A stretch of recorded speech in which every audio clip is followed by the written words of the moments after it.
ചോറിൻ്റെ കൂടിയും കഞ്ഞിയുടെ കൂടിയൊക്കെ സൈഡായിട്ട് കൂട്ടാൻ പറ്റുന്ന നല്ലൊരു ഉണക്കച്ചെമ്മീൻ ചമ്മന്തിയുടെ റെസിപ്പി ആയിട്ടാണ് കേട്ടോ ഇന്ന് വന്നിട്ടുള്ളത്.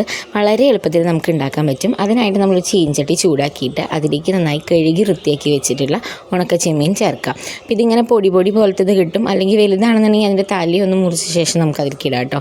ഇനി അതിലേക്ക് 2 വറ്റൽമുളകാണ് ചേർക്കുന്നത്. നമുക്ക് എരിവിനനുസരിച്ച് വേണമെങ്കിൽ കൂട്ടാം. ഇതിന് ശേഷം നമ്മൾ കുറച്ച് മുളക് പൊടിയും കൂടി ചേർക്കുന്നുണ്ടാവും കേട്ടോ. അത് കഴിഞ്ഞ് അത് നന്നായി ഒന്ന് ഫ്രൈ ആയിട്ട് വരണം. അപ്പോൾ നമുക്ക് കയ്യിൽ വിരലിൻ്റെ ഇടയിൽ വെച്ച് ഇങ്ങനെ നമ്മളൊന്ന് ആക്കുമ്പോൾ നമുക്കത് പൊടിഞ്ഞ് വരും. അതാണ് അതിൻ്റെ പാകം. അപ്പോൾ അത് കഴിഞ്ഞാൽ നമ്മൾ ഫ്ലെയിം ഓഫ് ആക്കുക. എങ്കിലും ഇടയ്ക്കൊന്നും ഇങ്ങനെ ഇളക്കിക്കൊണ്ടിരിക്കണം, അല്ലെങ്കിൽ അടി പിടിക്കും കേട്ടോ. ഇനി ഒരു മിക്സിയുടെ ജാറിലേക്ക് കുറച്ച് ചുവന്നുള്ളി, അതിലേക്ക് അതേപോലെ തന്നെ ഒരു നെല്ലിക്ക വലിപ്പത്തിലുള്ള പുളി, പിന്നെ ഒരു കഷ്ണം ഇഞ്ചി, പിന്നെ നേരത്തെ നമ്മൾ ചൂടാക്കി വെച്ചിട്ടുള്ള വറ്റൽമുളകൊക്കെ കൂടി ചേർത്തിട്ട് ഒന്ന് ചതച്ചെടുക്കുക കേട്ടോ. അത് ചതച്ചെടുത്ത് കഴിഞ്ഞാൽ ഇനി അതിലേക്ക് നമ്മൾ നേരത്തെ ചൂടാക്കി വെച്ചിട്ടുള്ള നമ്മുടെ ചെമ്മീൻ ചേർത്ത് കൊടുക്കുക.